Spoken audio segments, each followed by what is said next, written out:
അനുദിന വിശുദ്ധർ ജൂലൈ 21 വിശുദ്ധ ലോറൻസ്. വിശുദ്ധ ലോറൻസ് 1559 ജൂലൈ 22 ഇറ്റലിയിൽ ജനിച്ചു.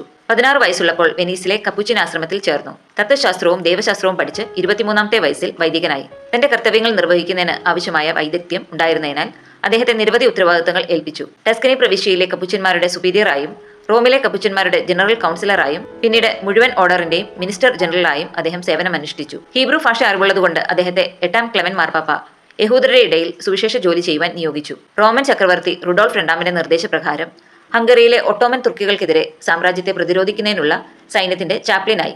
ഫാദർ ലോറൻസ് സൈന്യത്തെ പ്രചോദിപ്പിക്കുക മാത്രമല്ല, കുതിരപ്പുറത്ത് ഒരു കുരിശുരൂപം വഹിച്ചുകൊണ്ട് അവരെ വിജയത്തിലേക്ക് നയിക്കുകയും ചെയ്തു. ഫാദർ ലോറൻസ് മൃതകരമായ രോഗം പിടിപെട്ട് 1619 മരണമടഞ്ഞു. 1881 ലിയോ 13 മാർപ്പാപ്പ അദ്ദേഹത്തെ വിശുദ്ധനെന്നും 1959 ജോൺ 23 മാർപ്പാപ്പ സാർവത്രിക സഭയുടെ വേദപാരംഗനെന്നും വിശുദ്ധ ലോറൻസിനെ പ്രഖ്യാപിച്ചു.